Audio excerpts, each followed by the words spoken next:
Minsan ay dadalhin tayo ng buhay sa isang lugar na tila wala kang ibang kakampi, kundi ang iyong sarili lamang. Minsan kailangan mo itong gawin hindi para sa iyo kundi para sa mga taong mahal mo.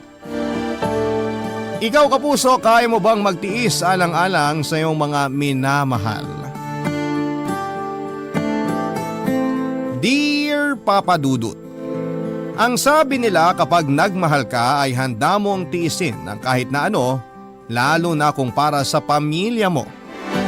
Kahit na gaano pa kahirap ang maging sitwasyon ay titiisin mo. Ako nga pala si Rhea, 26 years old, byuda at may isang anak. 1 taon pa lamang ang anak ko nang mamatay sa isang aksidente sa motorsiklo ang tatay niya. Simula noon ay kinakailangan ko na siyang buhayin ng mag-isa. Lahat ata ng pwedeng maging trabaho ay pinasok ko na, magkaroon lamang ng pantustos sa aming mag-ina. Nasubukan ko maglako ng banana Q, kamote Q, hotcakes at maging ng iba't ibang kakanin. Nang mamatay ang aking asawa ay doon ko nakitang kailangan kong maging madiskarte sa buhay. Dahil kung hindi ay nga kaming mag-ina. Kaya naman nang mag-alok ng trabaho ang isang tiyahin ko sa Pampanga ay hindi na ako nagdalawang isip pa, Papa Dudut. Mula Nueva Ecija ay bumiyahe kami mag-ina, pumasok ako sa isang pabrika at tuwing pumapasok ako ay naiiwan ang anak ko sa aking tiyahin. Ayoko rin sana siyang iwan ngunit mas tiyak ang kita ko sa pabrika kesa pagtitinda-tinda. Habang nasa pabrika ako ay nakilala ko naman si June. Nung una ay tinatawag ko pa siyang kuya dahil nga mas matanda siya sa akin ng 17 taon. Isa na rin siyang byudo at may 3 ng anak. Nang magsimula siyang manligaw ay hindi ko siya pinapansin dahil nga ang tanging nasa isipan ko lang noon ay kung paano ko bubuhayin ang aking anak. Ngunit dahil na rin sa kanyang kakulitan ay halos araw-araw ay hindi niya ako tinatantanan kahit palagi ko siyang sinusungitan. Hindi nga nagtagal, Papa Dudut, ay nahulog na rin ang loob ko sa kanya.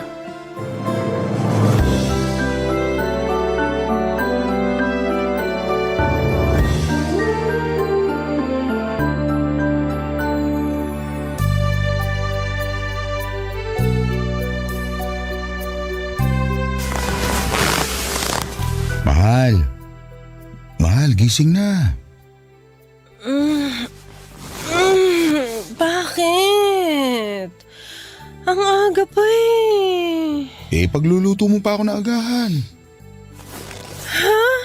Nakalimutan mo na bang kasal na tayo? Kaya syempre, sagot mo na ang agahan ko simula ngayon. Grabe. Isang araw pa lang tayong kasal, lumalabas na agad yung tunay mong kulay. Nasaan na yung pagsisilbihan mo ko araw-araw?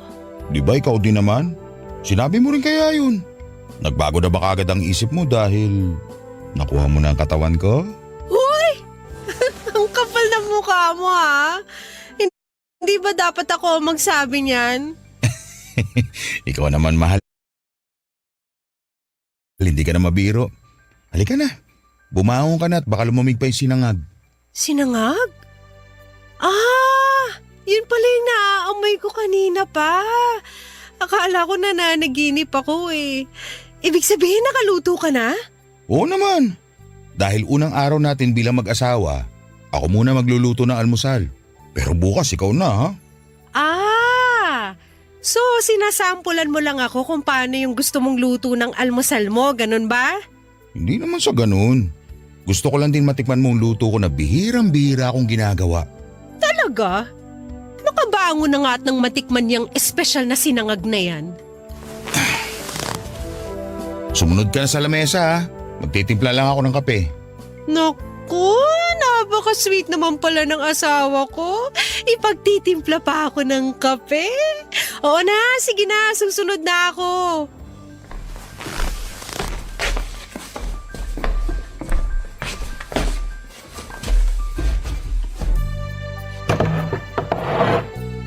Here's your special coffee, madam, made with love.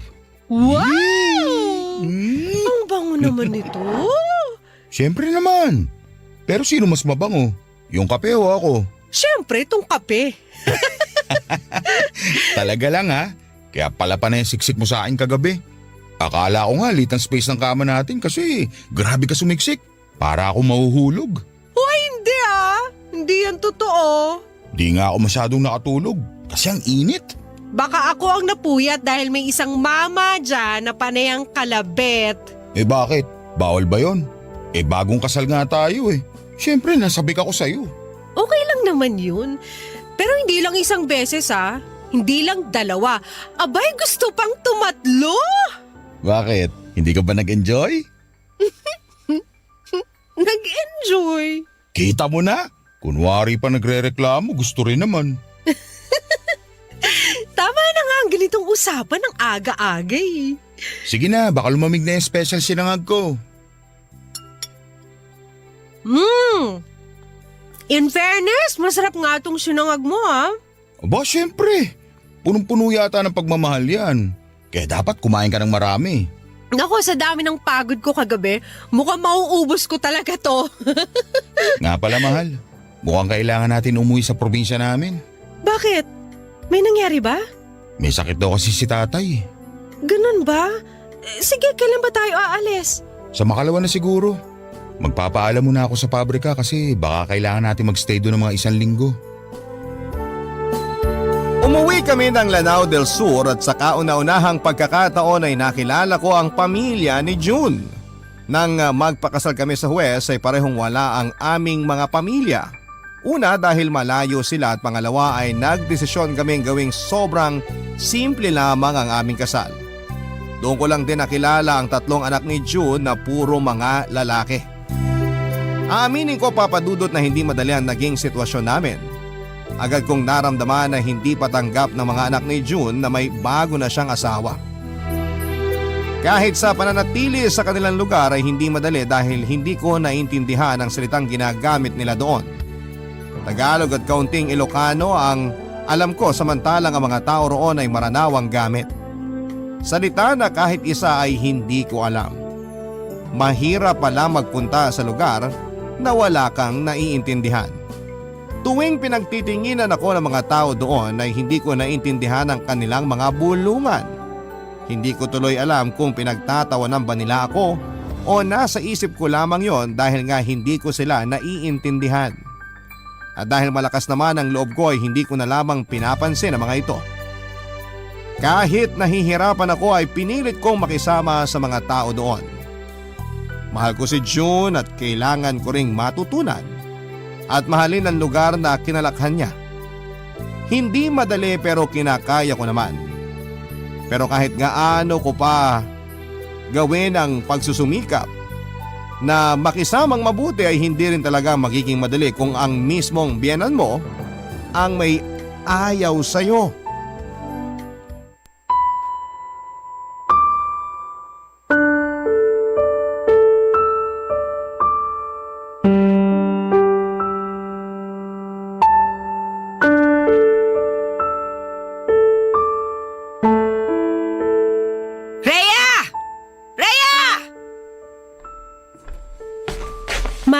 Bakit ho? Ikaw ba nagluto nitong tinola? Ako nga po. Ano ba namang klaseng timpla ito? Ikaw ba tinitikman mo yung mga niluluto mo? Opo ma, bakit po? May problema po ba? Abay, kung hindi ka naman talaga marunong magluto, pwede bang huwag ka na makialam sa kusina? Napakahalat ng sabaw ng tinola na to! Ganun ho ba? Naku, pasensya na po. Reremedyohan ko na lang po. Naku, wag na, wag na! At baka kung ano pang gawin mo na naman! Pasensya na kayo, ma. Pasensya, pasensya. Alam mo namang high blood ang papa ninyo, tapos papakainin mo pa ng maalat. Abay, gusto mo na yata talaga matuluyan yan ah. Hindi naman ho sa ganun, ma. Pasensya na po talaga. Mag-iingat na po ako sa susunod. Eh nung isang araw naman, yung nilaga, walang kalasa-lasa. Saka ba natuto magluto? Mukhang hindi ka naman natuto. Pasensya na po talaga kayo. Ano bang plano mo? Magpasikat. Kung hindi mo naman alam yung gagawin mo, ay pwede bang huwag ka na lang makialam? Hindi yung bida-bida ka tapos mali-mali naman. Sorry po talaga, ma. Ay, ewan ko ba? Ano bang nakita sa'yo ni June? Bakit ba nagdala pa rito si June na akala mo kung sinong prinsesa? Wala naman yatang alam na gawin. Sa susunod po, papaturo na po ko kay Aling Esther kung paano po yung tamang timpla po ng mga pagkain.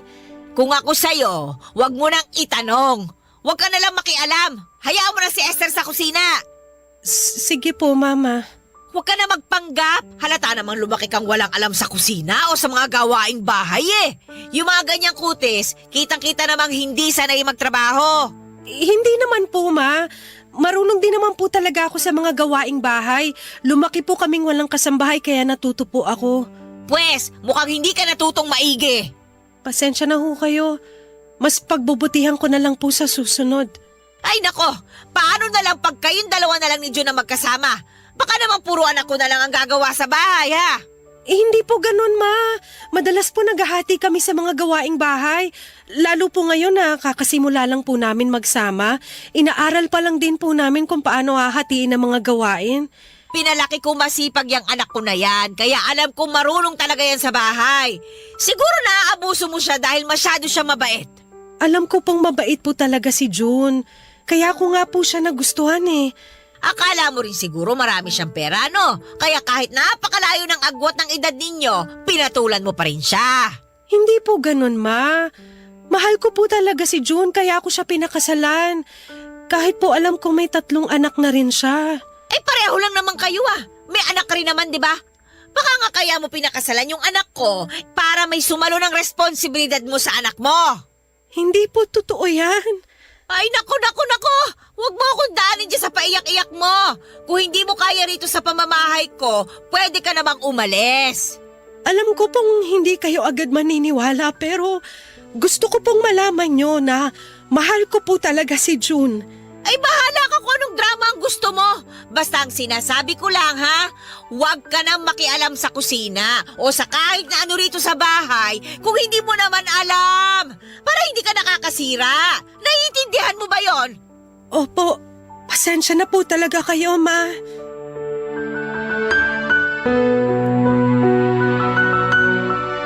Sa buong buhay ko ay iyon ang unang pagkakataon na nakarinig ako ng ganon kasakit na salita, Papa Dudut. Hindi ko maipaliwanag ang sakit. Tila ang bawat salitang binibitawan ng aking biyanan ay tumatago sa aking kaluluwa. Napakahirap lunukin at masakit mapagbintangan ng mga bagay na hindi naman totoo. Doble ang sakit dahil buong buhay ko ay alam kong wala akong ibang ginawa kundi ang magsikap at magtrabahong mabuti.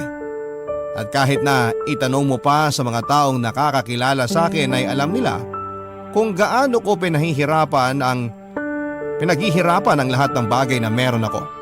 Ni minsan ay hindi ako namuhay na parang isang prinsesa katulad ng binibintang sa akin ng aking biyanan. Gustong gusto na siyang sagot-sagutin at awayin din. Pero pinipigilan ko ang aking sarili, hindi ako nanlaban o sumagot ng pabalang dahil mataas ang respeto ko kay June. Kahit papaano ay nanay niya pa rin yun. Sa halip ay pumasok na lamang ako sa aming kwarto at umiyak ng umiyak, Papa Dudut. Doon ko nilabas ang lahat ng inis at galit na nararamdaman ko mula sa mga sinabi sa akin ni Mama.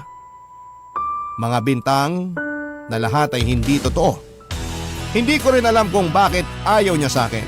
Hindi ko alam kung dahil ba may kaputian ako o baka dahil sa aking pananamit. Desente naman ang mga suot ko, siguro isa niyang hindi niya lamang ako gusto, Papa Dudut. Ang mga kwento ng pag-ibig, kwento ng buhay at kwento ng pag-asa. Nasa Spotify na, Barangay Love Stories. Pakinggan kahit kailan, kahit saan. Barangay Love Stories sa Spotify. Kinig na, kabarangay! Ang isang linggo ay naging isang buwan hanggang sa umabot pa ng ilang buwan. Hanggang sa umabot na kami ng 1 taon ni June sa Lanao. Kinailangan na naming magpaalam ng tuluyan sa pabrikang pinapasukan namin sa Pampanga dahil mas kailangan si June ng kanyang papa. Kahit papaano ay may naiintindihan ako sa mga salitang Maranao. Hindi ko pa rin kayang makipagsabayan pero nakakapamalengke na ako ng walang kasama. Medyo pamilyar na rin po ako sa mga lugar at mga tao doon. Meron nang nakakakwentuhan kahit na papaano. Pero iilan lang din. Dahil na rin siguro sa mga naririnig nila sa aking biyanan. Ang mga anak naman ni June ay napapalapit na rin ang loob sa akin kahit na papaano. Ako na ang uma-attend sa mga meeting sa kanilang eskwelahan, lalo pat madalas ding abala si June sa bukirin ng kanyang ama. Ang aking biyana naman, mainit pa rin ang dugo sa akin. Kapag may mga bisitang dumarating sa bahay, halos hindi ako ipakilala. Na para bang wala akong silbi.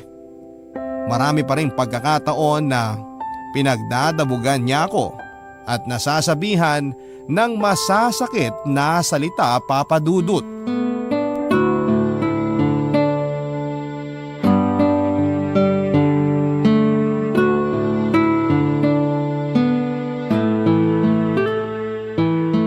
Kumusta ka naman ngayong araw dito sa bahay, mahal? Mabuti naman, mahal. Medyo na busy sa paglilinis kanina. Sinabi ko naman kasi sa'yo, hindi mo na kailangang magkikilos dito sa bahay. Lalo na't buntis ka na. Hayaan mo na si Aling Esther dito sa mga gawaing bahay. Ayos lang, mahal. Hindi pa naman ganun kalaki ang tiyan ko. 4 na buwan pa lang naman. Kayang-kaya ko pang magkikilos. Pero syempre, mas mabuting nag-iingat tayo, di ba? Maingat naman ako, mahal. Tsaka hindi naman talaga ako maselan magbuntis. Kamusta naman kayo ni Mama? Okay lang naman. Sigurado ka? Wala ka bang gustong sabihin? Wala naman, mahal. Mahal, bakit ganyan ka? Bakit, mahal? Ano bang… Naikwento na sa akin ni Aling Esther ang nangyari. Nasigawan ka na naman daw ni Mama kanina. Si Aling Esther talaga, oh. Mahal naman. Bakit naman hindi ka nagsasabi sa akin ng mga ganito nangyayari? Mahal, okay lang naman ako. Alam mo naman si Mama, nagkakaedad na rin kaya nagiging masungit talaga. Hindi, mahal. Minsan sobra na rin si Mama. Bakit ba hindi mo sinasabi sa akin? Kaya Aling Esther ko pa nalalaman. Normal naman yun, mahal. Hindi naman talaga ako agad-agad matatanggap ng mama mo. Syempre, baka hindi pa siya nakaka-move on sa namatay mong asawa. Pero sa ayaw at sa gusto niya, ikaw na ang asawa ko ngayon. At dapat mahalin ka rin niya at hindi laging inaaway. Lalo ngayong buntis ka pa naman. Hayaan mo na, mahal. Kaya ko pa namang tiisin eh. Hindi, kakausapin ko si Mama. Wag na, mahal. Hindi na kailangan. Hindi, sumusobra na rin siya eh. Kita mo na? Kaya ayoko magsabi sa'yo kasi alam kong ganyan na magiging reaksyon mo. Dahil kung ayaw mo magsalita, ako na lang ang magsasabi para sa'yo. Mahal, hayaan mo na ako. Mas ayoko naman na mag-away pa kayong mag-ina dahil sa akin. Mas hindi naman yun maganda sa pakiramdam ko. Bakit ba ang bait-bait mo? Kahit minsan lumabang ka rin, mahal. Kung masagot mo man si Mama, hindi ako magagalit. Alam ko naman na matagal ka na rin nagtitiis. Kaya nga ako nagtitiis kasi mahal kita. At mataas ang respeto ko sa'yo. Kahit mahirap, nire-respeto ko rin ang nanay mo. Hindi ko alam kung anong nagawa ko para makapangasawa ako ng ganyang kabait. Sana mamana yan ang magiging anak natin. Ikaw talaga? Nambobola ka pa? Mahal, kung gusto mo, bumalik na tayo sa Pampanga. Pero di ba kailangan ka pa rito ni Papa? Kaya ko naman tulungan si Papa kahit nasa Pampanga na tayo eh. Pero alam kong mahihirapan kapag ganun. Hindi. Kahit papano naman medyo naayos ko na mga dapat ayusin dito. Pero 'di ba, mas maganda pa rin kung nandito ka para mas mamomonitor mo kalagayan ni Papa at yung sitwasyon talaga ng bukid. Sabagay. Pero kasi ikaw naman ang nahihirapan. Mahal naman eh. Babalik na naman ba tayo dyan? Alam ko naman na sobrang mabait ka. Pero ang gusto ko rin naman na maging panatag ang kalooban mo. Huwag mo na ako masyadong alalahanin. Okay lang talaga ako, mahal. Masaya na ako nakasama kita rito. O sige, basta ganitong usapan natin ha. Kapag hindi mo na kaya, magsabi ka lang sa akin at aalis kagad tayo rito. Babalik na tayo ng Pampanga. Sige, sabi mo yan ha. Ako talaga magsasabi kung kailan? Oo, basta sabihin mo lang. At mangako kang hindi ka na maglilihim sa akin. Sige na nga, pangako. Napakakulit mo talaga. Siyempre naman, natutunan ko yung hatayan sa'yo eh. Maging matigas ang ulo. Hanggat maaari talaga ay hindi ako nagsusumbong kay June. Hanggat kaya kong tiisin ay tinitiis ko. Nakita ko na dati nang sitahin ni June ang mama niya dahil sa trato nito sa akin. Ilang araw din silang hindi nag-usap at ayoko nang mangyari muli yon, Papa Dudut. Pakiramdam ko kasi ay lalo lang naiisip ng mama niya na ako ang kontrabida sa kanila. Na kaya sila nag-aaway na mag-ina ay dahil sa akin. Kaya naman pinili ko na lamang na manahimik. Pero kahit na hindi pala ako magsumbong ay madalas ding nagkukwento si Aling Esther kay June. Sa totoo lang, si Aling Esther lang ang parang kakampi ko sa bahay. Lalo na noong buntis ako. Madalas niya akong pinagbabawalan na kumilos pero dahil ayoko namang masabihang tamad ni mama, gumagawa pa rin ako ng mga gawaing bahay basta kaya ko. May pag-aalala man ay masaya ako sa naging usapan namin ni June. Sobrang naramdaman ko ang pag-aalaga niya at pagmamahal sa akin. Sa amin ang magiging anak niya. Kahit sa unang anak ko pa lamang, pinaramdam na niya na parang siya ang tunay na ama nito. Kaya naman lalo pang tumaas ang respeto ko sa kanya. Lalo ko ring naisip na kakayanin ko pang magtiis hanggat kasama ko si June. Kahit na gustong gusto ko nang umalis, alam ko namang hindi ko mayaalis sa kanya ang mag-alala sa kanyang papa. Lalo dat hindi rin ito masyadong nakakakilos dahil sa stroke. Kaya pansamantala, siya muna ang namamahala sa kanilang mga pananim sa bukid. Kaya naman kahit na patuloy ang masamang trato sa akin ng aking biyanang babae, patuloy din akong gumagawa ng paraan para magustuhan niya.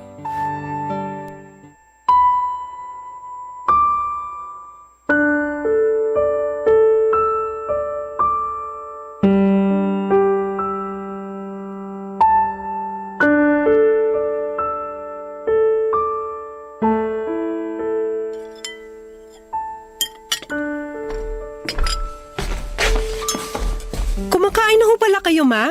Ay, pero mukhang nawalan na ako ng gana. Kumusta po yung lasa ng afritada? Oh, ikaw na naman ba ang nagluto nito? Opo, Ma. Bakit may problema ho ba? Kaya naman pala hindi na naman maintindihan ng lasa eh. Apritada pala itong ulam na ito. Pasensya na po kayo, Ma. Busy po kasi kanina si Aling Esther kaya tinulungan ko na po siya. Ayun! Nakialam ka na naman. Kaya tingnan mo, palpak na naman itong pagkain. Sino bang gaganahang kumain ito? Pasensya na po talaga, Ma. Baka nakulangan lang po sa alat. Ewan ko sa'yo. Kaalis na nga, nakakawala ka ng gana. Sandali po, Ma. Tapusin niyo na po muna ang pagkain niyo. Ako na lang po ang aalis para makakain po kayo. Ayan, bait-baitan ka na naman. Kaya lagi na lang iniisip ni June na ako yung masama dito. Napakagaling mo kasi magpanggap. Ma, hindi naman po ako nagpapanggap. Tsaka wala naman po akong sinasabi kay Kung June na... ano pang sinasabi mo dyan, hindi mo na lang ilabas yung tunay mong kulay. Hay, nasuya na ako. Baka alis na nga. Ma, bakit po napakainit ng dugo niyo sa akin? Ayan, sige. Magdrama ka na naman dyan. Nang malaman na naman ito ni June at sumama na naman ang loob sa akin. Hindi ko lang po maintindihan kung ano po bang nagawa ko sa inyo. Mula po nung dumating ako rito, mainit na ang dugo niyo sa akin. Lahat na lang ng ginagawa ko mali. Ang gusto ko lang naman po maging isang mabuting manugang sa inyo. Gusto mong tanggapin kita? Samantalang hindi naman kita kilala. Bigla na lang umuwi si June dito kasama ka. Hindi ko nga alam kung saan ka tinubuan ng tenga. Kaya nga po sinusubukan kong magpakilala at kilalanin po kayo pero ayaw niyo naman po akong bigyan ng pagkakataon. Kung nauto mo yung anak ko, pues ako hindi mo mauuto. Hindi ako naniniwalang mahal mo yung anak ko, kaya mo siya pinakasalan. Ang layo ng agwat ng edad ninyo. Sigurado akong marami ka nakilala na mas bata o siguro kaedad mo. Pero bakit si June, ha? Bakit nga ba? Kailan niyo ho ba paniniwalaan na nagmamahalan talaga kami? Alam ko ang hilat siya ng bituka ng mga babaeng katulad mo. Hindi mo mahal ang anak ko. Mahal mo lang kung ano man yung mga pwede mong makuha sa kanya. Sinigurado mo pa na magkakaanak kayo. Saan ho ba nanggagaling yung mga sinasabi niyo na yan? Huwag mo nang ikaila. Alam kong pineperahan mo lang ang anak ko. Siguro nalaman mo may mga lupain kami kaya ka nagpakasal sa kanya, no? Una po sa lahat, sa pabrika po kami nagkakilala ni June. Ang alam ko lang ho ay biyudo siya at may 3 anak. Kita mo na? Kahit nalaman mo na may 3 anak na siya, Pumatol ka pa rin! Abay, kung matino kang babae, hindi mo gagawin yon. Ang ibig niyo po bang sabihin, hindi po deserve ni June na magmahal ulit at mahalin dahil lang meron na siyang 3 anak at may edad na siya? Hindi ako naniniwala wala ka ibang motibo! Alam niyo ho ba, nalaman ko lang naman na may mga lupain po kayo nung umuwi kami rito. Wala ho akong alam sa kung ano mang meron ng pamilya niyo. Sumama lang po ako rito dahil gusto ko ring makilala ang pamilya ni June. At ayoko pong magkahiwalay kami lalo na't kasal na kami. Nakasisiguro rin ako na mas hindi mo na pakakawala ng anak ko ngayong alam mo na kung anong meron siya. Hindi po totoo yan. Minahal ko pong anak niyo dahil po sa kabaitan at pagmamahal na ipinaramdam niya sa akin. Kahit ilang ulit ko siyang tinanggihan noon, hindi po siya sumuko. Ay basta! Kahit ano pang sabihin mo, hindi mo mabibilog ang ulo ko! Ma, ano ba ang dapat kong gawin para paniwalaan niyo ko? Para matanggap niyo ko? Lahat naman po sinusubukan kong gawin eh. Alam kong pakitang tao mo lang lahat yan! Gusto ko lang din pong malaman niyo, hindi ko po ugaling mang-angkin ng hindi sa akin. Buong buhay ko mula pagkabata ko, lahat po ng gusto ko, pinaghihirapan ko. Hindi po ako namuhay na prinsesa tulad po ng lagi niyong sinasabi. Sinabi mo rin ba yung mga yan sa dati mong biyenan? Ma, wala na ako magagawa kung talagang sarado na ang isipan mo sa pagkatao ko. Gusto ko lang naman po talaga sana na bigyan niyo ako ng pagkakataon na kilalanin kayo at kilalanin niyo rin po ako. Pero kung ayaw niyo po talaga, wala na ako magagawa pa. Oh, anong gagawin mo? Magsusumbong ka ulit kay June para tuluyan ang lumayo sa akin ang anak ko? Yun na lang din po sanang ipapakiusap ko sa inyo. Handa po akong tiisin ang trato niyo sa akin pero pwede po bang magdahan-dahan lang po kayo kapag nandyan si June? Atribida ka talaga, no? Pakiusap po, ma. Ayoko rin naman pong nakikita kayong nag-aaway. Kaya please lang po, kapag nandyan si June, kahit panggap lang po, ipakita naman po natin na okay tayo para hindi na po madagdagan ang iniisip niya. Ah, ganon. Sinasabi mo bang ako nagbibigay ng konsumisyon sa anak ko? Hindi naman po sa ganun. Ang sa akin lang ho, sana'y hindi na tayo dumagdag pa sa mga problemang iniisip ni June. Ay, bahala ka sa buhay mo! Ma, isipin niyo ho ang gusto niyong isipin basta sigurado po ako sa nararamdaman ko para sa anak niyo. Mahal ko po si June kahit na ano pa man ang meron o wala sa kanya. Ang dami-dami mong drama? Nasaan ba si Esther? Wala na akong ganang kumain. May binili lang po si Aling Esther sa bayan. Oh, pati yang si Esther, hindi na mahagilap. Diyan ka na nga. Naaalibadbaran lang ako sa'yo.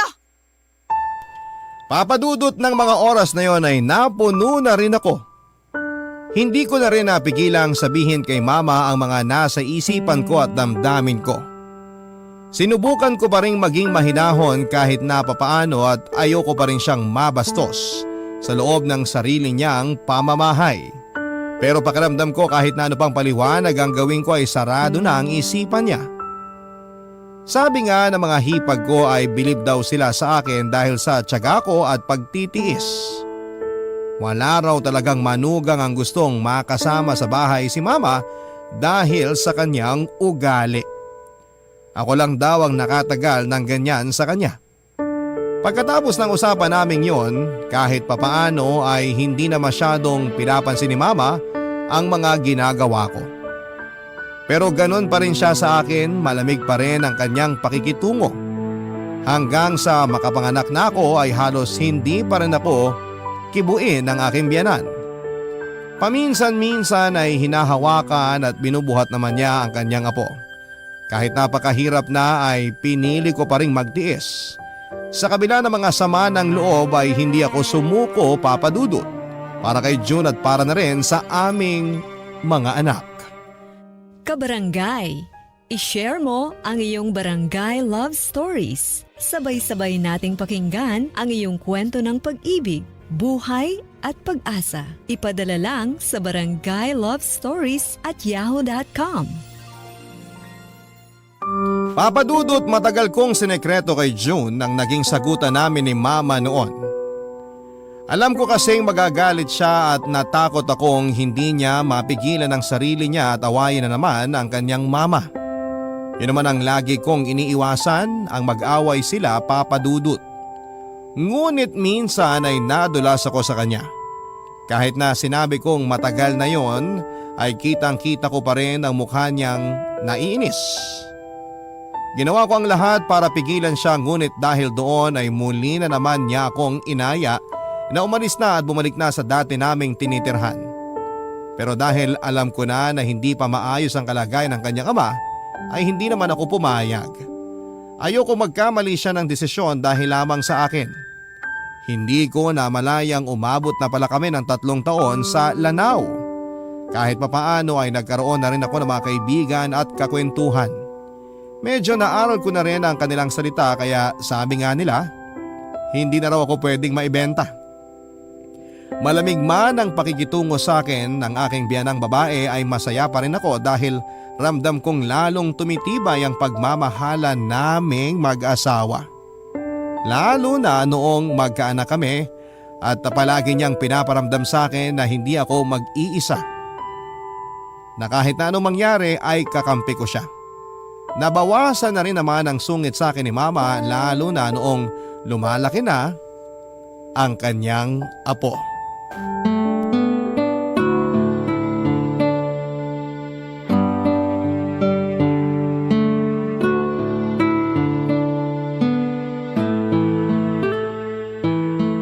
Mahal, tulog ka na ba?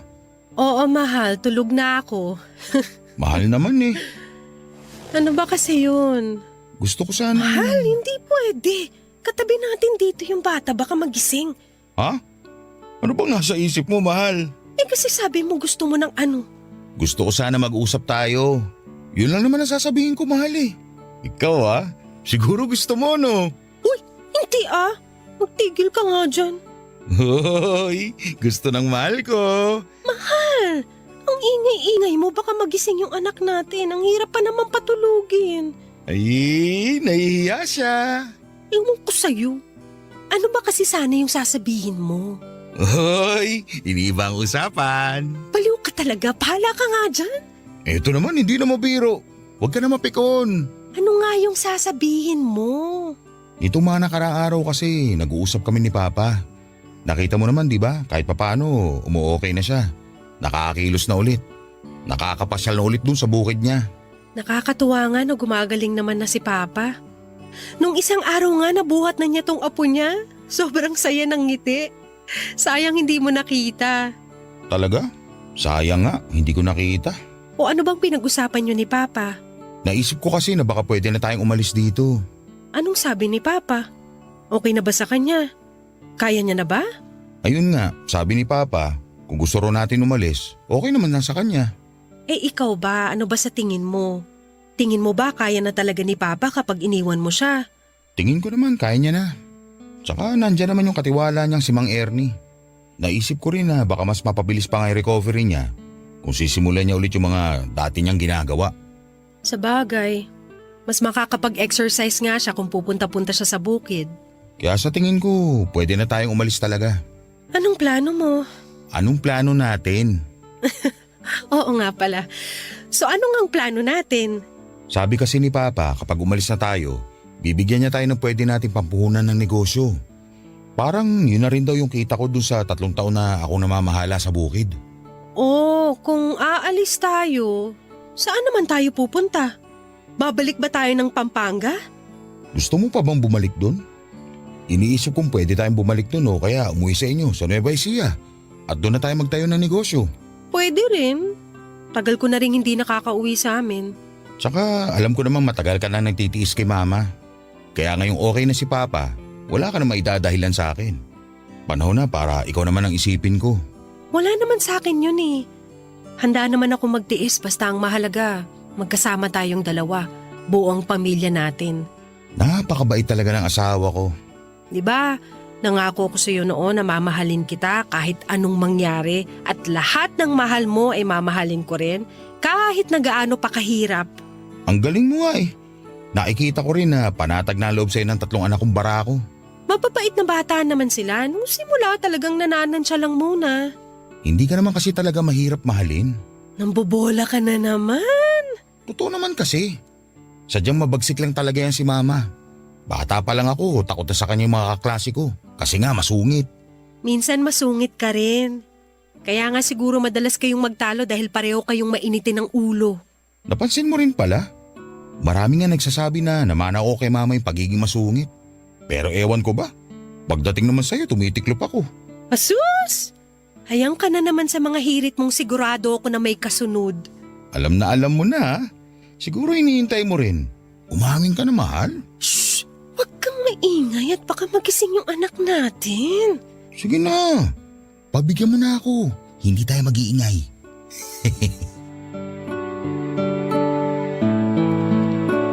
Nag-decide kami ni June na umalis na. Hindi na kami babalik ng Pampanga. Napag-usapan namin na sa amin sa Nueva Ecija na lamang umuwi at doon din subukang magnegosyo. Dahil may alam naman siya sa bukid ay naisip namin na okay din na mag-invest ng mga buki rin doon. Hindi rin naman kami kaagad na umalis, mga 1 buwan bago kami tuluyang nagpaalam sa mga kilala namin doon. Ang 3 anak ni June ay nagdesisyon na huwag nang sumama sa amin at may iwan na lamang sa kanilang lola. Marami na raw kasi silang kakilala doon at mahirap nang magsimula muli sa bagong eskwelahan. Nangako kami na pipilitin naming makauwi-uwi doon para dalawin sila. Papa Dudut. Napansin ko na simula noong nagpaalam kami na aalis na kami ni June ay wala nang masyadong imik ang biyanang kong babae. Hindi na niya masyadong pinupuna ang mga kilos ko, ganon din ang mga luto ko. Naisip ko lang na siguro ay masaya na siya dahil sa wakas ay aalis na ako. Pero kahit papaano ay may lungkot din siguro dahil aalis naman ang isa niyang anak. Kahit na madalas silang magtalo ni June ay hindi naman maikakaila na si June ang pinakamalapit na anak sa kanya. Kaya ganon na rin lamang ang protekta nito kay June, Papa Dudut.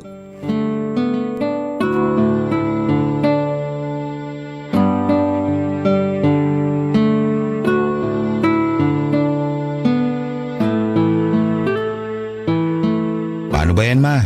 Alis na ho kami. Mag-iingat kayo sa biyahe at sa pupuntahan ninyo, anak. Opo, ma. Kayo rin po. Lagi kayo mag-iingat dito. Sabihin niyo po sa akin kapag masyadong pasaway po ang mga apo niyo, ha?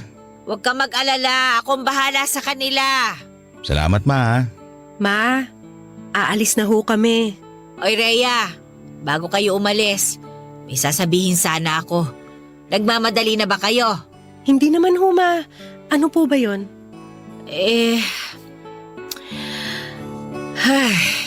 Okay lang po ba kayo, ma? Okay lang naman ako. Parang medyo namumutla po kasi kayo. Ay, wala ito.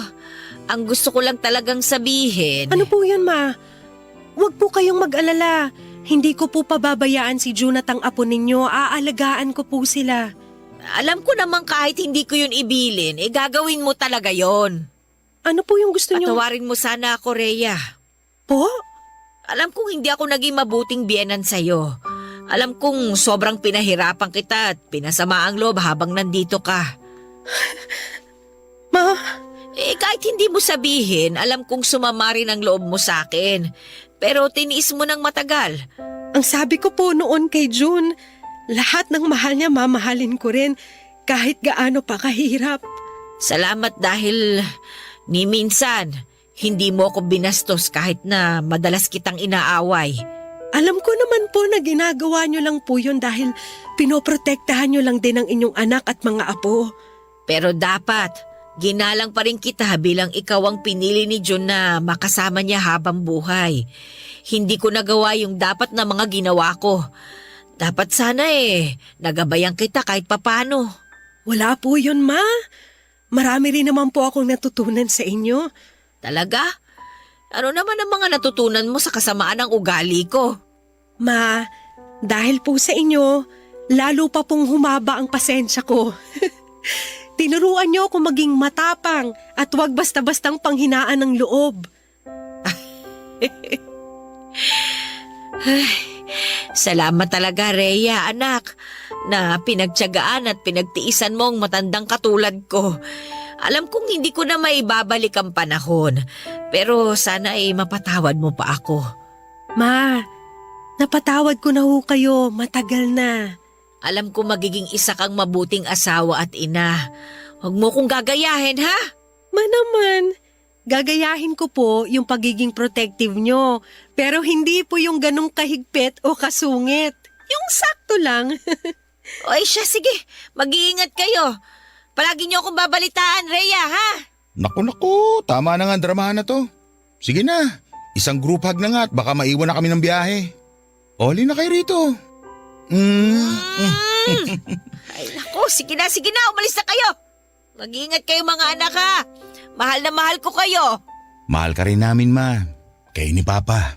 Mag-iingat po kayo palagi, Ma. Oh, babay na mga apo ko. Mahal kayo ng lola ninyo, ha? Simula nang makaalis kami ng Lanao at makauwi ng Nueva Ecija ay naging madalas ang pangungumusta ni Mama sa amin.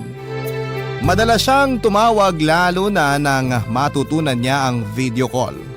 Kahit nga malayo ay napapadalas din ang pagpapadala niya sa akin ng kung ano-ano. Nang humingi ng tawad si Mama sa naging trato niya sa akin noon ay para akong nabunutan ng malaking tinik sa dibdib. Yun naman siguro ang pangarap ng bawat manugang ang makasundo ang kanilang mga biyanan. Sabi nga nila sa pag-asawa ay hindi lang isang tao ang talagang pakakasalan. Siguro isa lang ang makakasama mo pero hindi mo maiiwasan na marami kang kinakailangang pakisamahan. Naging mas masaya pa ang pagsasama namin ni June nang maging mabuti ang relasyon namin ng mama niya.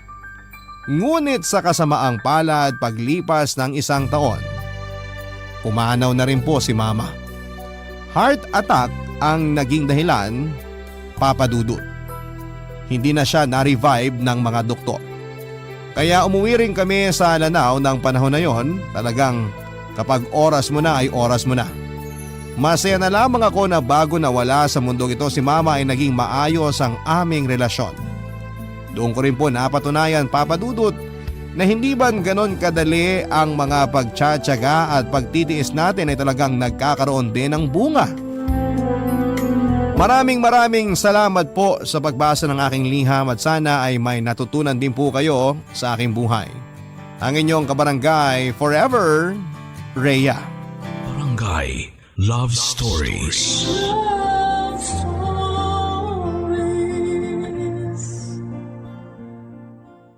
Barangay LS 97.1 Number 1 Forever. Forever. Kapag mahal mo, ilalaban mo kahit ayaw ng ibang tao. Kahit na hindi nila gustong makita kayong magkasama. Ilalaban mo siya at gagawin mo ang lahat para manatili kayong magkasama. Pero paano nga ba kung ang taong nasa paligid ninyo ang siyang nagpupumilit na ihiwalay ang pagkakahawak mo ng kamay sa kanya dahil pakiramdam nila hindi kayo nararapat para sa isa't isa? Ilalaban mo ba siya kahit nasasaktan na ang iyong kamay sa kakahila nila para mailayo sa kanya? Alamin natin kung bumitaw ba si Loisa sa kamay ng minamahal niya. Si Loisa na bida ng ating kwento ng pag-ibig, buhay at pag-asa. Dito sa Barangay Love Stories.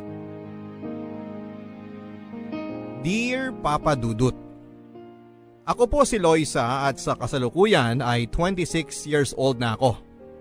May anak ako at siya ay 10 taong gulang na. Kung gagamitin mo ang math, oo, 16 years old lamang ako nang isilang ko ang aking panganay.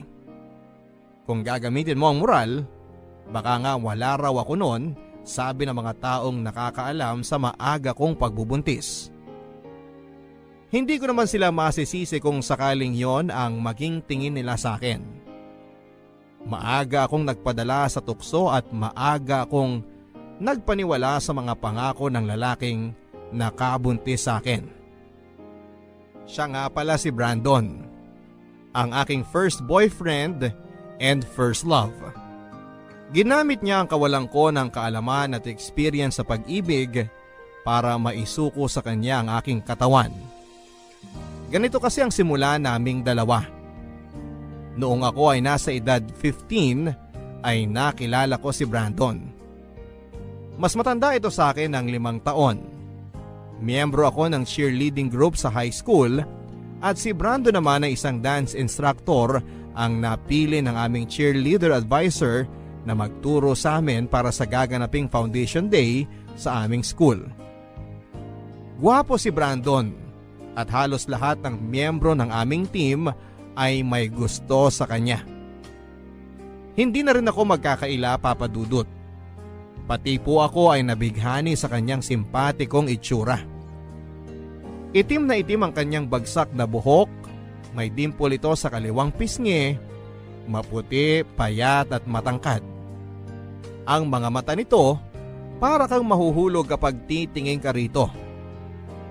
Napakalalim at punong-puno ng mga salita.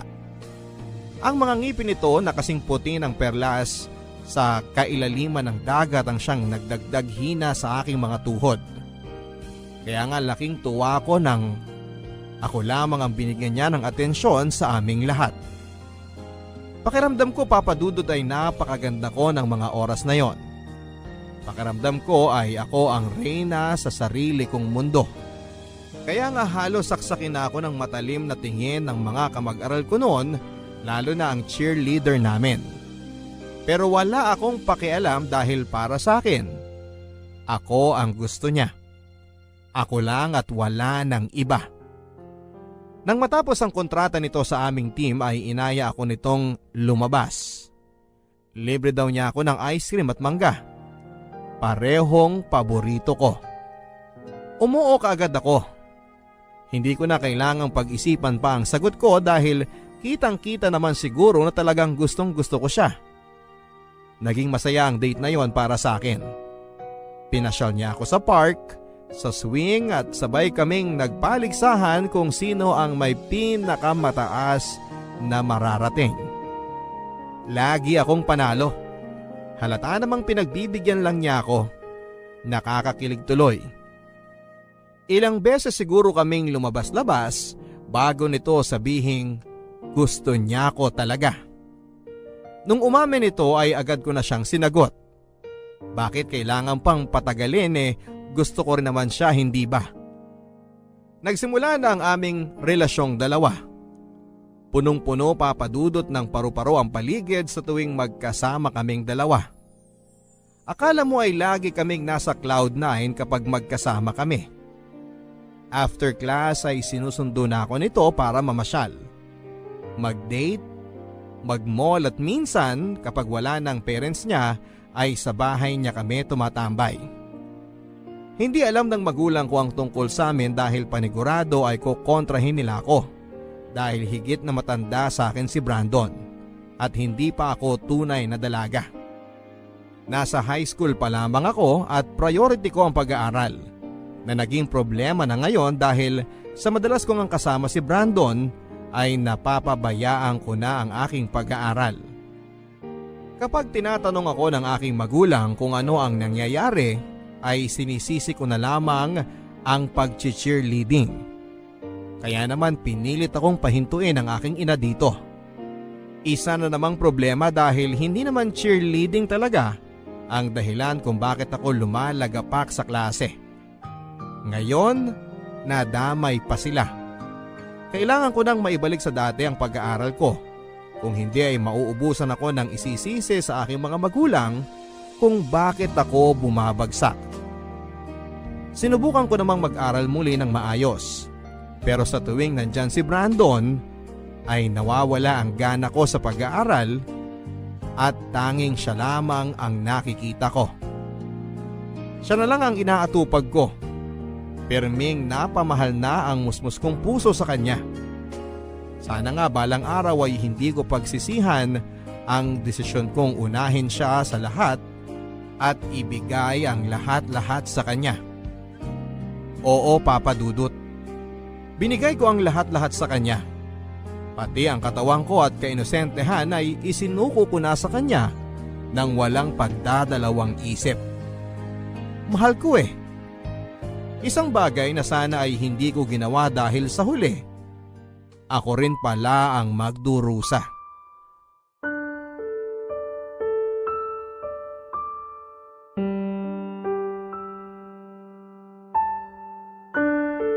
Paanong buntis ka? Di ba nag-ingat naman tayo? Lalo na ako.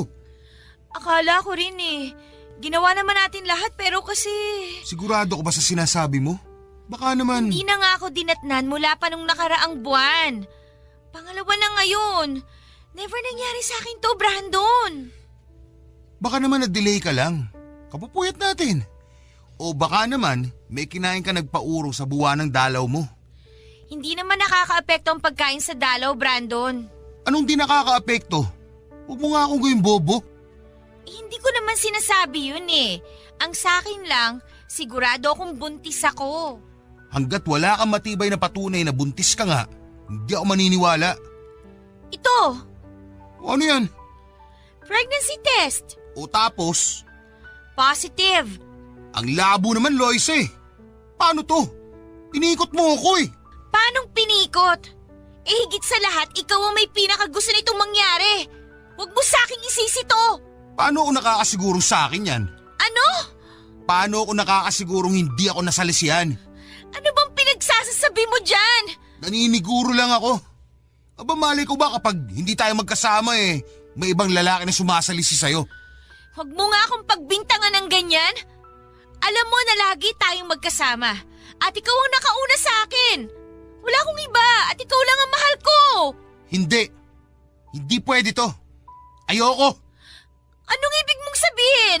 Hindi ko paninindigan yan. Ayoko ng anak. Hindi ako handa dyan. Halos hindi ko na nga mapakain ang sarili ko at hanggang ngayon, nakikitira pa rin ako sa mga magulang ko. Tapos magdadagdag pa ako ng palamunin? Magtutulungan tayo. Anong tulong ang magagawa mo high school ka pa lang? Bata ka pa lang. Wala kang alam. Paano mo mabubuhay ang anak mo? Anak natin. Anak mo lang. Wala akong balak panindigan yan, no? Bahala ka dyan. Uy, saan ka pupunta? Brandon, mag-usap tayo. Huwag mo akong hawakan. Tapos na tayo. Please. Please, Brandon, huwag mong gawin sa akin to. Please, parang awa mo na. Hindi ko kaya mawala ka. Ano ba? Huwag mo akong hawakan, sabi! Brandon, huwag mo akong iwan.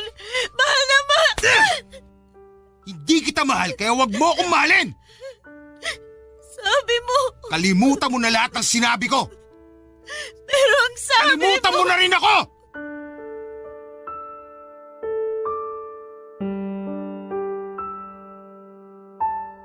Parang gumuho ang mundo ko nang hiwalayan ako ni Brandon. Para akong sinaksak ng punyal sa dibdib habang pinagmamasdan ko siyang lumayo sa akin. Hindi ko maintindihan kung bakit kailangan niyang tapusin ang lahat sa amin, hindi ba mahal niya ako? Iyon ang sabi niya sa akin. Kaya ako nga ibinigay sa kanya ang katawan ko kasi alam kong mahal niya ako kaya hindi ko na kailangang matakot na isuko yon sa kanya. Iyak ako ng iyak noon dahil naghahalo ang sakit sa aking dibdib at sa aking sinapupunan. Paikot-ikot ako noon sa town at hindi alam kung saan ba pupunta. Gutom na ako noon at padilim na ng padilim, pero imbis na umuwi ako ay hindi ko yung ginawa dahil sa takot na harapin ang aking mga magulang. Pihadong magtataka ang mga yon sa pamumugto ng aking mga mata. Sasabihin ko ba sa kanila ang totoo? Na kaya namumugto ang aking mga mata ay dahil sa kakaiyak dahil iniwan ako ni Brandon na boyfriend ko at nabuntis ako. Kaya ko bang tanggapin ang magiging reaksyon nila? Alam kong hindi na ako makakatakas pa sa sitwasyon ko. Kaya nang dumilim na ay umuwi na ako. Bahala na ang sabi ko.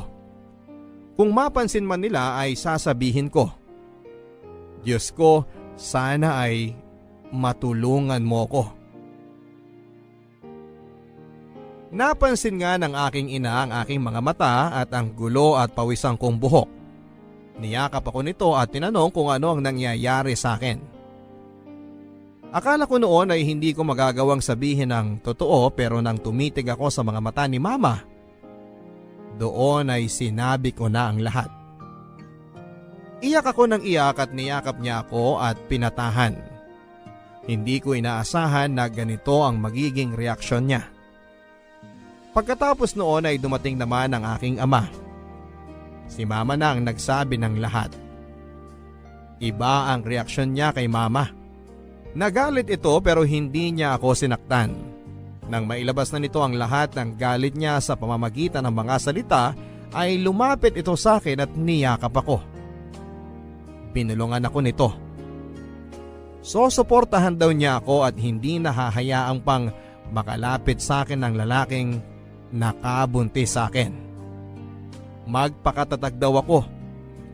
Dahil doon ay umiyak na naman ako ng umiyak. Minalas man ako sa lalaking minahal ko, Papa Dudut, alam ko namang swerte ako sa aking mga magulang na binuhusan ako ng pagmamahal. Sapat na yon para malaman ko kung gaano ako kamahal ng Diyos.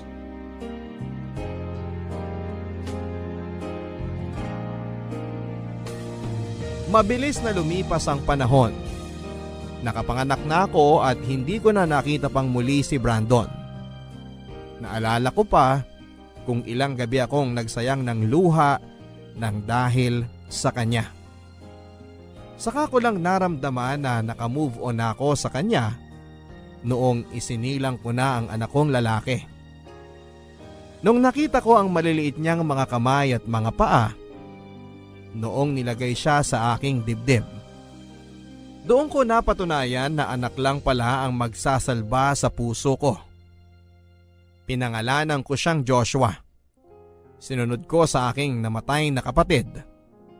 Siya na ngayon ang buhay ko sa mga susunod pang taon ng buhay ko. Pangako yan. Bumalik ako sa aking pag-aaral 1 taon matapos akong manganak. Sinikap kong makatapos kaagad dahil yun lang naman ang maibabalik ko sa naging tulong ng aking mga magulang. Nakapagtapos ako ng hanggang kolehiyo at nakapagtrabaho sa isang ahensya ng gobyerno. Maayos na ang naging buhay ko, nagawa ko ng makapagsustento sa aking anak na hindi galing sa aking mga magulang. Sobrang saya ko sa totoo lang.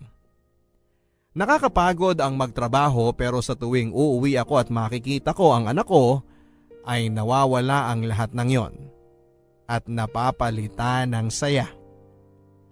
Iba talaga ang pakiramdam ng maging isang ina, Papa Dudut. Kaya naman ibinuhos ko sa aking anak na si Joshua ang lahat ng meron ako. Oras, atensyon at pagmamahal. Lahat yan ay solo niyang nakukuha.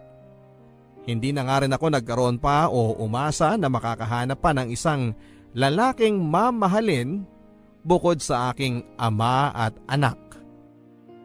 Parang pakiramdam ko ay mauubos na ako kapag humanap pa ako ng isang lalaking makakarelasyon. Bukod doon ay may takot na rin ang aking puso na magtiwala at magmahal muli. Kahit na sabihing ilang taon na ang lumipas, ay hindi pa rin handa ang puso kong magmahal. May anak naman ako na pag-aalayan ko ng lahat ng meron ako. Bakit kailangang maghanap pa ako ng iba, hindi ba? Pero sadyang mapagbiro ang tadhana. Sa tuwing nilalayo mo ang sarili mo sa usaping pag-ibig ay siya naman ang kusang naglalapit nito sa iyo.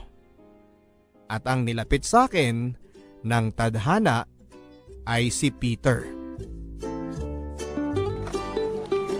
Good afternoon po. Ano pong may tutulong po sa inyo? Yes po. Okay lang po ba kayo? Tubig? No,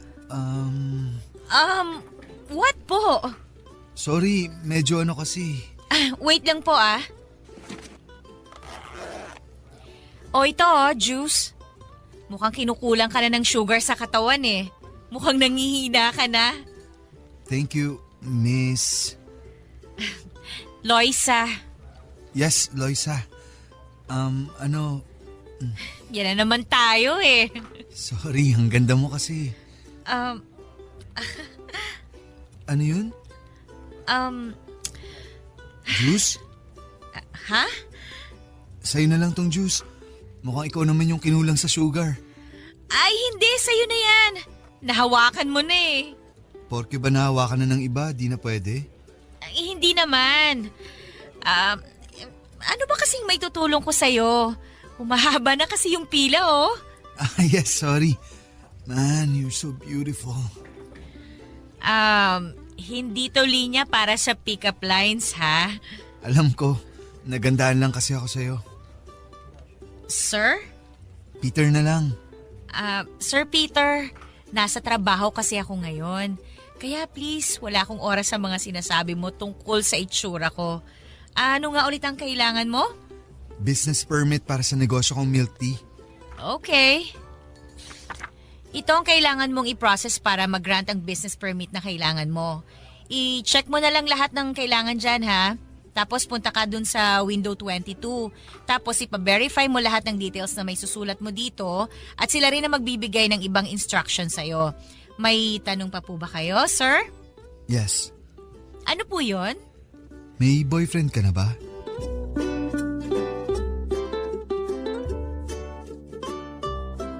Doon na nga kami nagkakilala ni Peter. Paulit-ulit itong bumabalik sa trabaho ko kahit tapos na ngang makuha ang business permit niya. Kunwari ay pipila pa ito para magtanong-tanong. Siyempre bilang trabaho ko naman na sagutin ang mga tanong nito ay ginagawa ko naman kahit halatang halata na paulit-ulit na lang ang mga ito. Mukha naman itong matalino. Hindi ba niya nagets lahat ng sinasabi ko o nananadya lang talaga? At nung umabot na ng 2 buwan ng pabalik-balik nito sa opisina ay prenangka ko na siya. Tinanong ko siya kung ano ba talaga ang gusto niya. Kasi lahat ng pasikot-sikot para makuha ang business permit niya ay alam na niya. Parang mas alam na nga niya kaysa sa akin. Ngumiti lang ito na parang nahihiya. Tapos nilabas sa bag niya ang isang maliit na polar bear stuffed toy na may hawak na puso. May hindi sinasadya itong napindot na naging dahilan para tumunog yon. Nagdala ito ng ingay sa loob ng opisina na naging dahilan para magtinginan ng lahat sa amin. Pulang-pula ang mukha namin noon habang pilit na hinahanap kung paano i-off ang music nito. Pinasok na lang niya sa bag niya nang makitang wala ng pag-asa para mapatigil pa ito. At tinanong kung pwede raw ba niya akong sunduin mamayang uwian. Dahil sa pagkataranta dahil sa ingay ng stuffed toy na yon ay umuo na lang ako para umalis na siya. Napatalon pa ito sa tuwa bago ko siya pinaalis sa pila. Nakangisi ang mga katrabaho ko sa akin, ako naman ay hindi pa rin nawawala ang pamumula sa pisngi ko. May mga nagtatanong sa pila kung boyfriend ko raw ba siya, tumanggi ako. Parang sila patong kinikilig dahil gwapo daw si lalaki. Bagay daw kaming dalawa. Well, hindi ko naman maikakailang gwapo nga siya, Papa Dudut. Makapal ang kanyang itim na kilay at mahaba ang mga pilik mata. Malalim ang mga mata at matangos ang ilong.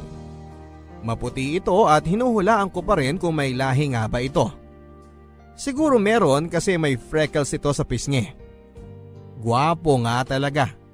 Kaya nagtataka ako kung bakit interesado siya sa akin. Wala ba siyang ibang makita? Meron naman eh, ang daming magaganda sa mundo at kung inihalo ako sa kanila, hindi mo ako mapapansin. Putlain ako at payat. Hanggang balikat ang unat na unat kong buhok. Hindi rin ako masyadong nagme-makeup kaya mukha akong laging may sakit. Ang sabi ng nanay ko ay mag-lipstick naman daw ako pero hindi kasi ako komportable. Lalo na't sa lasa na naaamoy ko pa kapag nagsasalita ako. Ayoko. Siguro hindi lang talaga ako sanay. Nang sumapit na nga ang uwian ay nakita ko siyang naghihintay sa labas ng opisina. Tinanong ko kung dala ba niya ang stuffed toy na dala niya kanina. Tumawa ito at sinabing pinamigay na niya sa batang nakasalubong niya. Ewan ko ba Papa Dudut, pero habang naglalakad kami palabas ng opisina ay hindi ko maiwasang makaramdam ng kakaiba. Matagal-tagal na rin ang panahon mula noong huli akong nakipag-date. Huling nakasama ang isang lalaki. Parang bumalik lahat ngayon. Yung kaba at excitement. Hindi ko pa nga sigurado kung date ba yon o gusto lang akong isabay pa uwi. Saka ko na lang nakumpirma na date ngayon nang ayain ako nito sa isang mamahaling restaurant malayo sa trabaho ko. Tinanong ko siya kung bakit kami napadpa doon. Ang sabi niya, date daw yon at deserve ko yon dahil sa sobrang laki ng pasensya na ibinigay ko sa kanya sa mga tanong niya sa akin para sa business permit niya. Sabi ko, trabaho ko yon. Hindi naman kailangan ng kapalit. Ngumiti lang ito at saka nagsimula ng umorder. Siya na ang pina-order ko kasi hindi ko naman alam kung paano ba doon. Mukhang sanay na itong banggitin ang nasa menu. Masyadong banyaga ang mga salita na ginagamit niya. Mukhang mayaman itong si Peter. Nang matapos siyang umorder ay nagtanong ito sa akin. Sagot naman ako ng sagot. This time, hindi na siya tungkol sa business permit kundi tungkol sa personal kong buhay. Ewan ko ba? Hindi naman ako mapagtiwala sa mga taong kakikilala ko lamang pero hindi ko alam kung anong karismang meron si Peter para mapauo niya ako sa mga gusto niyang malaman. Hanggang sa dumako kami sa usapan sa aking relationship status. Prenangka ko ito at sinabing may anak na ako pero walang asawa. Tumango lamang ito. Hindi ko naman nakitang nadismaya ito bagkos ay nagtanong pa ito tungkol sa anak ko. Kung ano ang gusto ng anak ko, paborito nitong subject sa klase, paboritong artista, mahilig daw ba ito sa K-pop, mga ganyan. Natuwa ako dahil hindi siya nag-alangan papadudot nang malaman niyang may anak na ako. Hindi katulad ng ibang sumubok manligaw sa akin, nung nalaman nilang may anak na ako ay kusa silang lumayo. Pero iba si Peter. Hindi siya natakot, hindi nag-alinlangan, hindi nadismaya at natuwa ako. Hindi ko alam pero natuwa talaga ako. Inaya ako nito sa sumunod na date. Lagi na niya akong sinusundo sa opisina. Lagi itong may dalang pagkain para sa akin at regalo para sa anak ko. Lahat ng gusto ng anak ko ay binibili niya. Tumanggi na ako nung una sa mga binibigay niya pero pinipilit niya at ang sabi niya gusto raw niyang makilala ang anak ko. Hanggang sa isang araw, nakilala na nga niya hindi lang ang anak ko, pati na rin ang mga magulang ko. At doon ay sinabi nito sa kanila na interesado siyang ligawan ako. Botong-boto sila kay Peter, Papa Dudut. Kitang-kita ko lalo na kay Papa na approve sa kanya si Peter. Noong nakilala nila si Peter ay wala itong ibang ipinakita kundi ang paggalang niya. Nakita nila na sincere daw si Peter sa akin at higit sa lahat, ang sabi ni Mama, oras na rin para buksan ko ang puso ko. Matagal-tagal na rin kasi mula noong huli ko itong binuksan. Oras naman daw para sa sarili ko naman daw ang pasayahin ko. Habang sinasabi nila ito ay iniisip ko ang anak kong si Joshua. Ayos lang ba sa kanya? Nung minsang kinausap ko na ang anak ko ay giliw na giliw ito na ipinakita pa sa akin ang mga laruang binili ni Peter sa kanya. Tinatanong pa nito kung kailan ulit siya dadalaw. Pati ang anak ko ay halatang boto nga sa kanya. Kaya naman noong nakita kong approve na silang lahat, ay sinagot ko na nga si Peter. Walang halong pagsisisi. Puro saya ang naramdaman ko na mga oras na yon nang opisyal nang maging kami after 8 months ng panliligaw niya. Nang maging kami ay ipinakilala naman ako nito sa kanyang mga magulang. Tama nga ang hinala ko. Talagang mayaman ang mga magulang ni Peter. Kaya nga medyo ilang akong kausapin sila dahil alam kong sanay silang makisama sa mga katulad nilang may kaya. Hindi tulad ko na simpleng mamamayan lang. Proud na proud si Peter na ipinakilala ako sa parents niya. Alam mo yung parang binebenta niya ako sa kanila. Lahat ng magagandang bagay na meron ako ay ginamit niyang baraha para magustuhan ako ng mga magulang niya. Sa una ay parang ayos naman sa kanila. Pero noong nalaman nila na may anak na ako sa pagkadalaga ay nagiba ang timpla ng mukha nila. Lalo na ang nanay niya. Parang napundi ang ilaw nito nang sabihin ni Peter sa kanila ang sitwasyon ko. Hindi ko maiwasang mapayuko na lamang nang tingnan ako ng kanyang ina na si Mrs. Carmen. Punong-puno ito ng pagkadisgusto. Hindi ko alam kung bakit at parang hindi ito nakikita ni Peter na puno pa rin ng ngiti habang nagsasalita dahil ako ay pasong-paso na sa mainit na tingin ng kanyang ina sa akin. Gusto ko na ngang umalis noon pero nag-promise kami na mag-i-stay for dinner. At hanggang sa hapagkainan ay sa akin pa rin nakatingin ang kanyang ina. Yung tingin na nagbabanta. Hindi ko halos nagalaw ang pagkain sa aking plato. Pero tubig ang ginalaw ko dahil panay ang tagaktak ng pawis ko. Hindi ako komportable sa sitwasyon kong yon. Hindi ito ramdam ni Peter at hindi ko rin naman magawang sabihin sa kanya. Paano siya maniniwala sa akin? Baka isipin niya na guni-guni o pakiramdam ko lang yon. Siyempre, higit sa lahat ay siya ang mas nakakakilala sa nanay niya. Sino ba naman ako? Bagong salta lang naman ako sa buhay niya. Sana nga ay pakiramdam ko lang yon talaga. Pero nang tumagal ay mukhang totoo na ang unang pakiramdam ko sa kanya. Iba pa rin talaga ang trato sa akin ni Mrs. Carmen, ang ina ni Peter. Sa tuwing pumupunta kami sa bahay nila ay pinaparamdam nitong hindi niya ako gusto. Hindi ako nito kinakausap o tinitingnan man lang.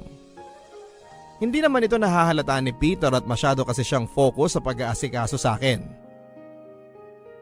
May mga oras pa nga na pupunta lang ako sa banyo ay bubungguin pa niya ako at sasabihin sa akin na tanga ako. May mga oras na masasalubong ko siya at titingnan lang ako mula ulo hanggang paa at sasabihin cheap daw ako. Kunwari ay wala na lang akong narinig dahil ayoko ng gulo. Pero kung paano niya ako sakta ng pisikal, sa tuwing nagkakasalubong kami sa bahay nila ay ramdam ko na ayaw niya sa akin. Pati ang mga parinig nito sa akin na alam kong para sa akin naman talaga ay hindi rin niya pinapalagpas. Hanggang isang araw, nagdadahilan na lang ako kay Peter sa tuwing gusto niya akong idala sa bahay nila. Sinasabi ko na may gagawin ako o kaya naman ay may sakit si Joshua o kailangan ako sa bahay. Minsan sinasabi ko sa bahay na lang kami. Kapag nagtataka siya ay bigla kong irarason at tinatamad na kasi akong pumunta doon. Naiintindihan naman niya kasi may kalayuan ang bahay nila sa amin. Pero ang pagrarason na ito ay may hangganan. Nang makaramdam ito na talagang ayaw ko nang pumunta sa kanila ay nagtanong ito. Ano raw ba ang problema? Sinabi ko sa kanya ang katotohanan, Papa Dudut. Ayokong maglihim kay Peter.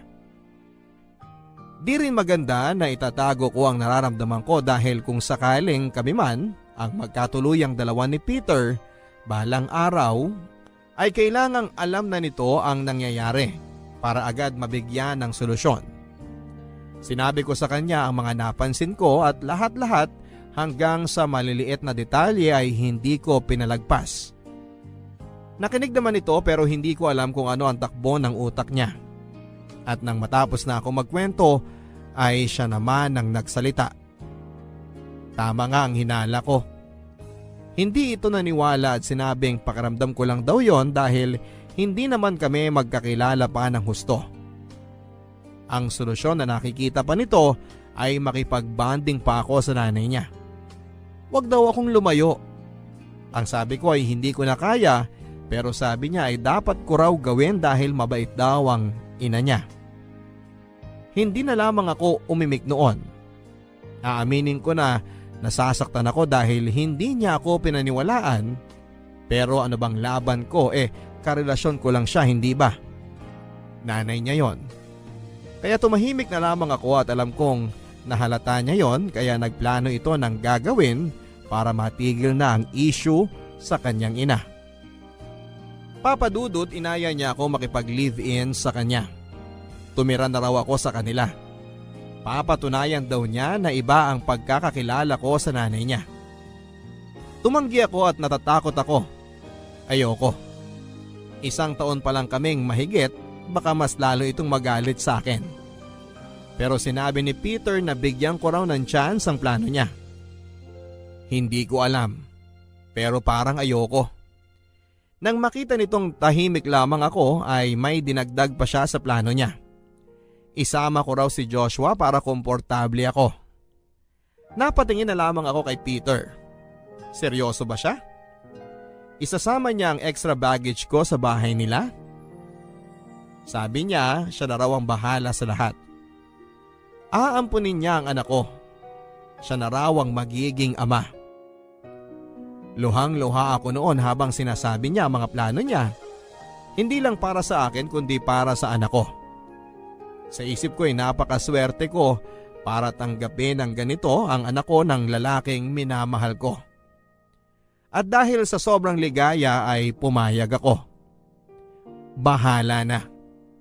Masyado akong binulag ng saya kaya hindi ko na pinag-isipan pa kung ano ang masamang epekto nito para sa akin.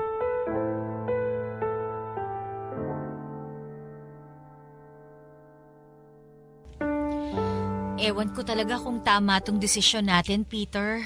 Relax ka lang, akong bahala sa'yo. Makikita mo na maayos at mabait si Mama. Ewan ko, Peter. Iba kasi talaga yung pakiramdam ko eh. Huwag masyadong nega, okay? Sa kabira naman si Mama dito sa bahay. Kasi madalas inaayos niya ang negosyo namin. Kaya chill ka lang, okay? O, ayun na siya. Good evening po, Mrs. Carmen. Mama na lang, wag na Mrs. Carmen. Ang formal masyado eh. Sabi ko sa'yo eh. Anong sabi mo sa kanya? Sabi kasi niya, pakiramdam daw niya, ayaw mo sa kanya. Peter! Ako, ayaw sa'yo? Naku, bakit mo naman naisip yan? Lahat ng pinapakilala sa akin ni Peter, ex-man niya o kaibigan, ay mahal ko na rin. Lalo na kasi nakita ko kung gaano ka kamahal ng anak ko. Ngayon ko lang siyang nakitang ganyan. Naman. Well, kailangan niyang malaman ng totoo. So, nasabi na sa akin ni Peter na dito ka na raw titira with your son? Ay, yun po yung plano niya. Well, that's good.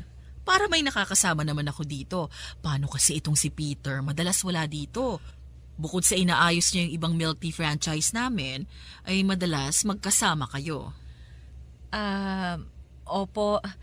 Bihira ko na nga rin po siyang nakakasama lately kasi busy daw po siya sa ibang franchise niyo outside Manila. Uy, bumabawi naman ako sa'yo ah. Teka nga, kuha lang ako ng iinumin natin. Wait lang ha. Usap muna kayo ni Mama. Well, tama ka, Loisa. Po? I don't like you, and I will never like you. Mama? Disgusting! Don't you ever call me Mama. Isa lang ang anak ko. Hindi ko alam kung anong nakita sa'yo ng anak ko at binaliw mo siya ng ganyan. You look so ordinary. Mrs. Hindi pa ako tapos. Ang kapal din ng mukha mo na pumayag na magstay dito sa bahay. Free board and lodging with your kid? Oportunista! Kung ayaw niyo naman po na... Sa tingin mo may magagawa pa ako kung ayaw ko na tumira ka dito? Wala, dahil yun ang gusto ng anak ko at ayaw kong nakakasira ng saya niya. Mrs. Ito na ang coffee. Decaf sa'yo, Loisa, kasi alam ko di ka pwedeng mapuyat. Peter? Peter! Grabe, super fun kausap itong si Loisa. She told me everything about your relationship. Natutuwa ako anak that you're taking it to the next level. Live-in muna ha, huwag muna kasal. Kasi baka masakal ka. I'm kidding. I'm always kidding. Saka na ang kasal, ma. Pero soon na yon once maging stable ang ibang milk tea franchise natin. Sure, 100% akong approve dyan. Peter, pwede bang umuwi muna ako? Medyo sumama kasi ang sikmura ko eh. Sure, late na rin, baka matraffic pa tayo. Kunin ko lang yung susi sa kusina, naiwan ko eh. See you next week, Loisa. See you next week.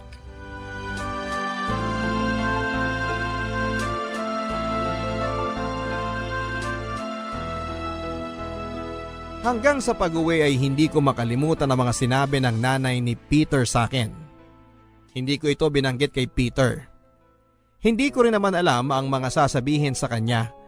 At saka kahit magsalita ako ay paano ako makakasigurong paniniwalaan niya ako. Napansin ni Peter ang pananahimik ko noon. Ang akala niya ay masama lang talaga ang pakiramdam ko. Kaya hinayaan na lamang ako nito at umuwi na siya. Kung alam lang niya na masama lang talaga ang loob ko sa mga sinabi ng nanay niya sa akin.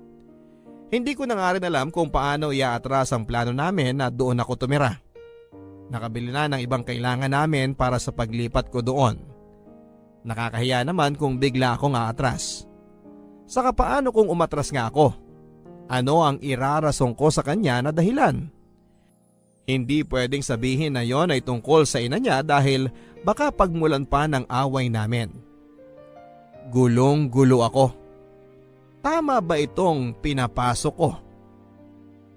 Nang sumapit ang gabi bago ako lumipat kina Peter ay tinulungan ako ng aking mama na mag-ayos ng ibang mga natitirang gamit namin ni Joshua. Tahimik ako noon at pakiramdam ko ay nakaramdam din siya ng mali.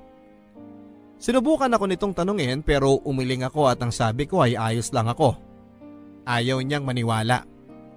Nagtatalo ang isipan ko kung sasabihin ko ba sa kanya o magsisinungaling ako tulad ng ginawa ko kay Peter.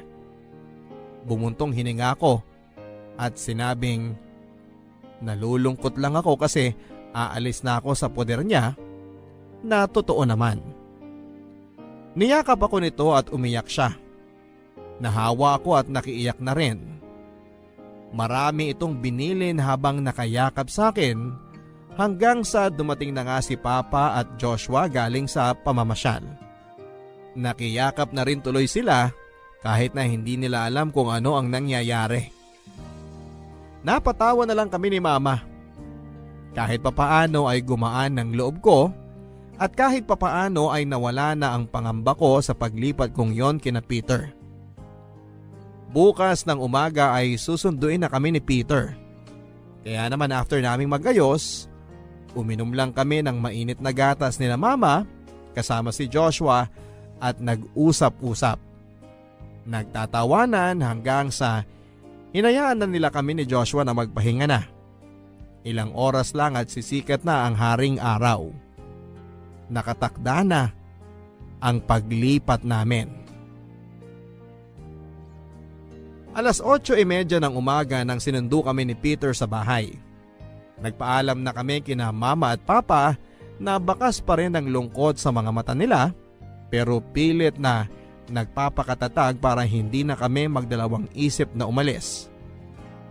Nang makarating kami sa kanila ay tinulungan kami ng isa nilang kasambahay at isang boy. Natapos kami siguro mga 2:00 na ng hapon. Natapos na naming ayusin ang kwarto namin ni Peter at kwarto ni Joshua. Nakita ko kung gaano kasaya ang anak ko dahil sobrang laki daw ng bahay ni na Daddy Peter niya. Hindi raw katulad sa amin na halos magkakabungguan pa kami kapag nagkakasalubong. Masaya naman ako na komportable ang anak ko rito. Ang hiling ko lang sana ay hindi siya pagdiskitahan ng ina ni Peter. Nung gabi ay dumating si Mrs. Carmen. Masaya itong sinalubong kami ng aking anak. Giliw na giliw siya habang nakibeso sa akin pero nararamdaman ko naman na hindi naman niya dinikit talaga ang pisngi niya sa akin. at umira pa pagkatapos. Pinisil-pisil nito ang pisngi ng aking anak. Ang sabi niya ay ang cute-cute daw ng anak ko. Kaya gigil na gigil siya pero sa totoo lang ay parang sinasaktan na niya. Hinila ko na lang ang anak ko nang mapansin kong nasasaktan na siya. Hindi naman nakahalata si Peter. Sabay-sabay kaming nag-dinner noon at ang saya-saya ni Mrs. Carmen.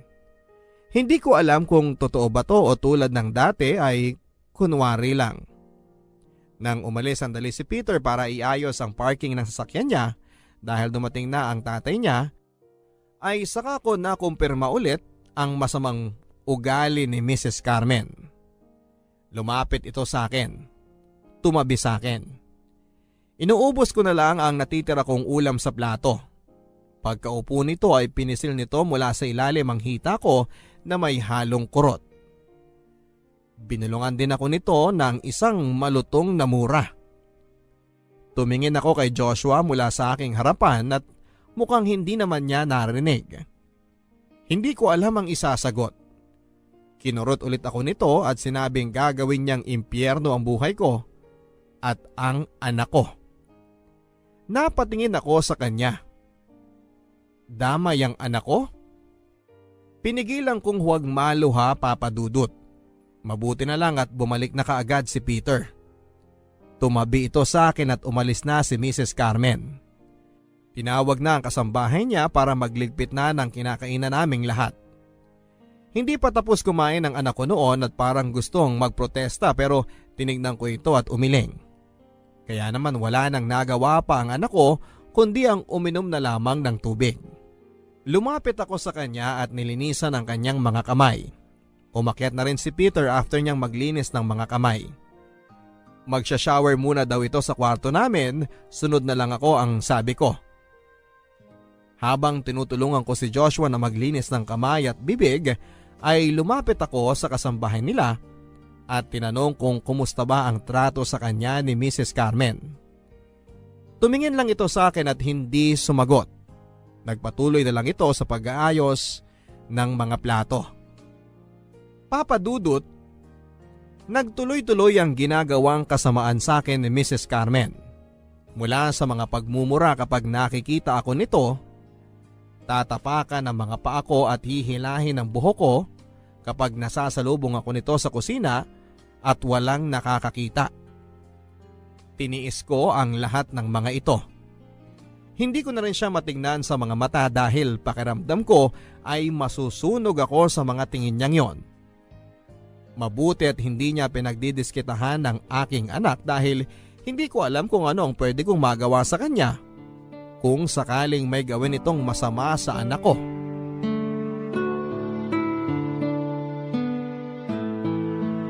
Tahimik ka na naman dyan. May problema ba ulit? Wala naman. Kilala kita. Di ka ba masaya dito? Masaya. Masaya kasi nandito ka, kasama kita. Yun naman pala eh. Bakit ganyan ka? Madalas nakatulala ka na parang laging takot. Wala. Naninibago pa rin siguro ako dito sa bahay. Alam mo yun, parang kuting na dinala sa ibang bahay. Natatakot na baka saktan siya. Di ka kuting at di kita sasaktan dito. Walang pwedeng malakit sa'yo dito. Huwag masyadong mag-isip ng ganyan ha. Alam ko naman yun eh. Iba lang kasi yung pakiramdam talaga. Aya mo na, mawawala rin to. Masasanay din ako. Oo naman. Masasanay ka rin. Saka mag-aapat na buwan ka na rito. Kaya konting tiis na lang siguro ha. Mukha namang masaya dito si Joshua eh. Tuwang-tuwa nga dito ang anak mong yun eh. Takbo ng takbo kung saan-saan. Mukhang giliw na giliw din sa kanya si mama kasi lagi niyang kinukurot ang matabang pisngi niya eh. Pero sana wag naman niyang diinan para hindi siya masaktan. Di naman siguro. Ganun naman tayo kapag nanggigigil, di ba? Kala natin nasasaktan na natin yung pinanggigigilan natin pero di naman pala. Oh, bakit? Wala. May problema eh. Wala. Kilala kita. Peter, paano kaya kung... Paano kung ano? kung bumalik na lang kami ni Joshua sa amin. Ha? Bakit mo naman gagawin yun? Di ka ba masaya dito? Uulitin ko, masaya naman ako eh. Pero kasi, Andito na kayo. Pamilya na tayo. Kung ano man yung pag-aalinlangan mo, baka pwedeng tanggalin mo na. Para naman di ako nag-iisip din ng iba, okay? Please? okay. Sorry ah. Loisa, nga pala, sa susunod na linggo may trip ako papuntang Davao. Kailangan ko kasing ayusin yung mga franchise namin doon dahil di pwede si Papa. May operasyon kasi siya sa puso next month. Kaya ngayon pa lang dapat mag-rest muna siya. Iiwan mo ko? Para namang iiwan na kita forever niyan eh. Hindi, babalik din ako. Gaano katagal? Mga 4 to 6 months siguro. Ang tagal nun! Mabilis na yun, ano ka ba? Saglit lang yun, promise, babawi ako sa'yo. Anong gagawin ko dito nun? Alam mo namang nag-resign na ako sa trabaho ko. Mabuburyong ako dito. Mag-iiwan naman ako ng pera para makapasyal kayo ni Joshua eh. May internet naman. Pwede niyong gamitin yung sasakyan para pumunta sa parents mo. Doon na lang kaya muna kami ni Joshua habang wala ka. Wag na. Dito ka na lang para may kasama sina Mama at Papa. Sabi nga ni Mama gusto niya kayong makabanding ni Joshua. Kaya maganda na rin to para maging close kayo. Ha? Sinabi niya yun? Oh, bakit parang di ka makapaniwala dyan? Mabait naman si Mama, promise. Pag umalis ako dito, mas magiging close na kayo niyan. Baka pagbalik ko, parang kayo na yung mag-ina. Pero Peter… Wala nang pero-pero. Sandaling panahon lang naman yun. Babalik din ako, promise. Saka lagi akong tatawag sa'yo. Video call sa gabi. Sige. Huwag ka na magtampo. Please? Hindi naman ako nagtatampo eh. Hindi ko lang alam ang gagawin dito kapag wala ka. Marami kang pwedeng gawin dito. Ayaw mo lang simulan. Pwede kang magpaturo ng gardening kay Mama, by the way. O kaya mag-mall kayo. Iiwanan ko kayo ng pera at magpapadala ulit ako sa susunod. Peter, may sasabihin kasi sana ako eh. Ano yun? Wala. Nakalimutan ko na pala. Ito naman, pabitin. Halika nga rito. Payakap, dali. Uy, ano ba? Mamaya biglang pumasok dito si Joshua. Hindi yan, masarap na tulog nun. Talaga?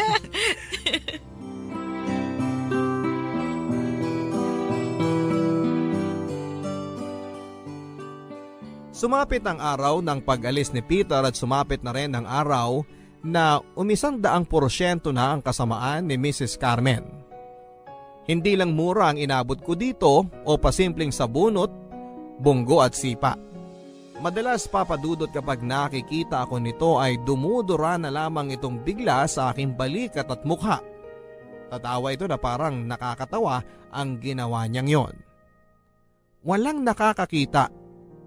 Minsan pa habang nasa hardin ako at nagkakape ay bigla itong lumapit sa akin at tinapunan ng lupa ang kape ko. Nagulat ako, papadudot. Tumayo ako para umalis na pero sabi niya, tikmang ko raw ang kape ko.